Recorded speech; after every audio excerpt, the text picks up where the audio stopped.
Amidst a blizzard on Fengming Mountain, an elderly general, his hair as white as snow and his body scarred from countless battles, stands gazing at the battlefield below, littered with the fallen. Below the mountain, a sea of enemy soldiers, tens of thousands strong, encircles the peak like an unstoppable tide of steel. The old warrior knows his end is near. There are no reinforcements, no escape, and not even the kingdom he swore his life to spares him a thought. He is nothing more than a pawn, sacrificed without hesitation. What shatters his heart most is the betrayal. The man who sold him out, who drove him into this dead end, is none other than his fellow townsman and big brother, a fellow countryman he had fought alongside for over 30 years.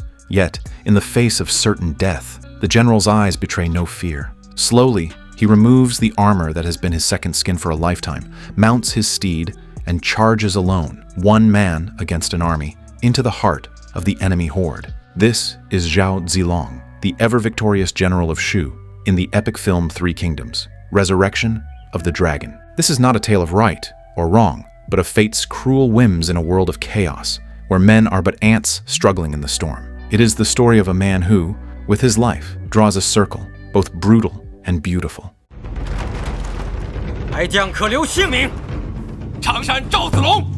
The story begins decades earlier, in an era of war and upheaval. The land is fractured, and warlords rise from the ashes.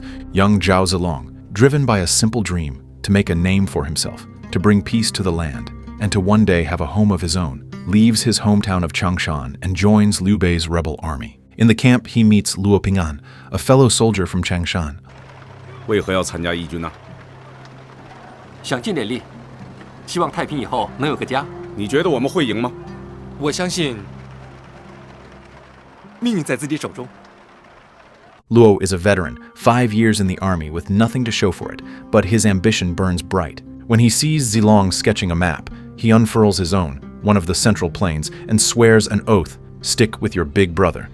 这么大一个圈，我们能走完吗？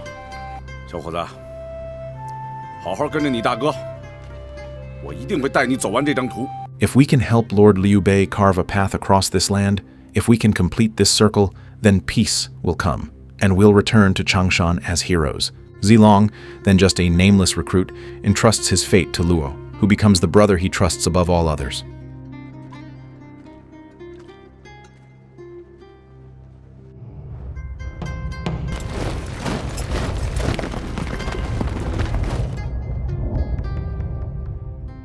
Opportunity strikes sooner than expected.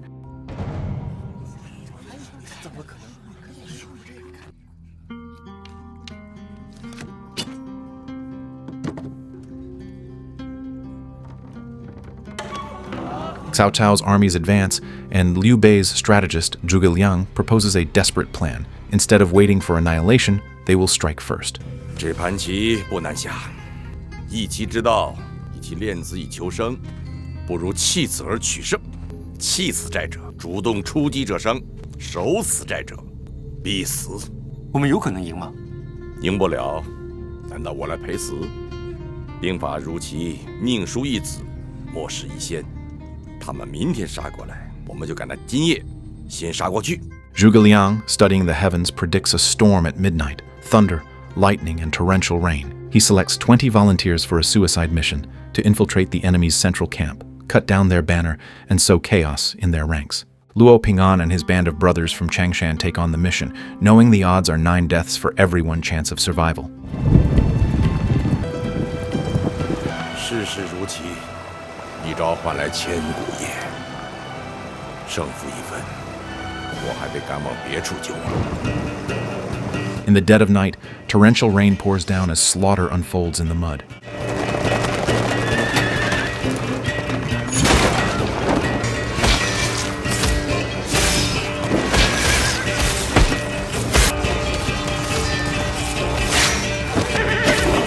Luo Ping-an is trapped, surrounded on all sides, teetering on the brink of death.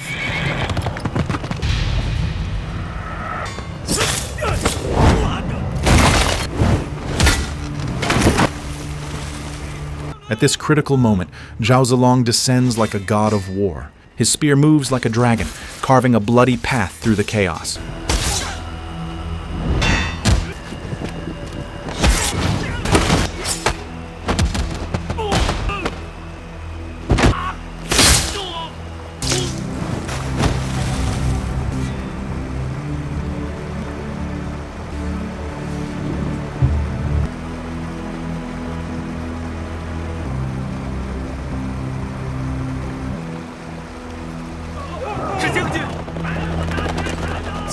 助我砍先锋这件事，他对谁都没有说过。First time, Zhao Zilong's courage and martial prowess shine brightly in the chaos of the age. But this small triumph draws the personal attention of Cao Cao. Leading his elite troops, Cao Cao pursues Liu Bei's forces relentlessly. Unwilling to abandon the common people along the way, Liu Bei's army moves slowly and is eventually cornered at Fengming Mountain. As the enemy closes in, Luo Ping'an, tasked with protecting Liu Bei's family and young heir Adu, loses his way in the chaos and misplaces the two ladies and the young master.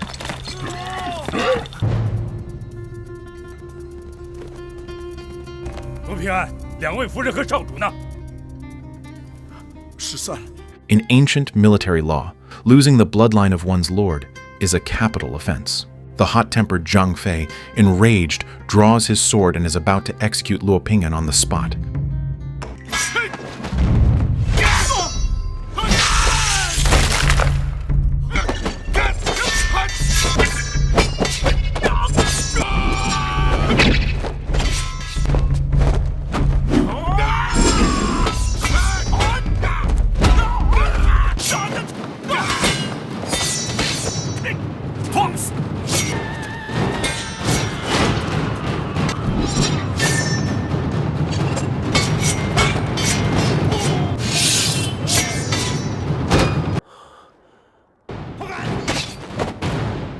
At this life-or-death moment, Zhao Zilong steps forward. Unable to bear the thought of his sworn brother's execution, he kneels on one knee and volunteers to take Luo's place, charging into the enemy ranks alone to rescue the young master. Moved by his loyalty, Liu Bei bestows upon him a suit of silver armor. 大哥，你担心什么？我本来就是小卒一个，无名无号，空手而来，空手而去，没有什么好担心的。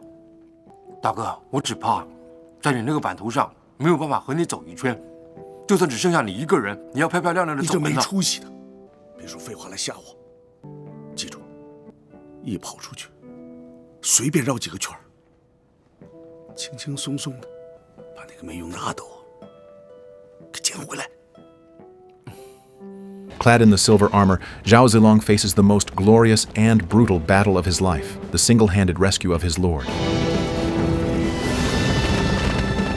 Alone, he cuts through the enemy's encirclement of hundreds of thousands, a force of nature in the storm of blades and blood. Amidst the carnage, he finds the young Adu.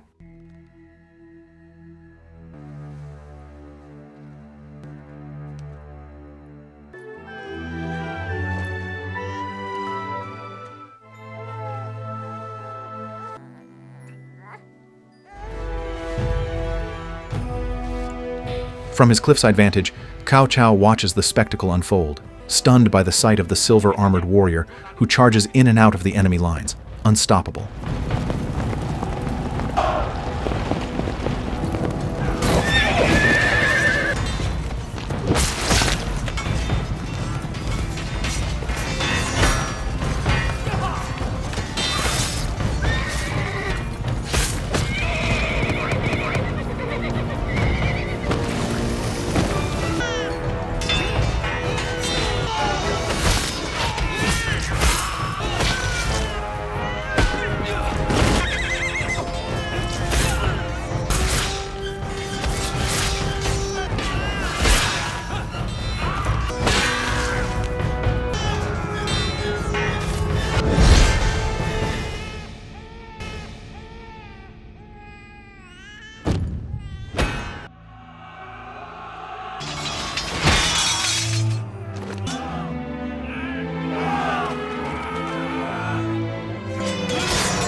He orders his archers to hold their fire, commanding that this man be taken alive. 你看看，下面全是你的棋子，好好记住，宁叫我负天下人，休叫天下人负我。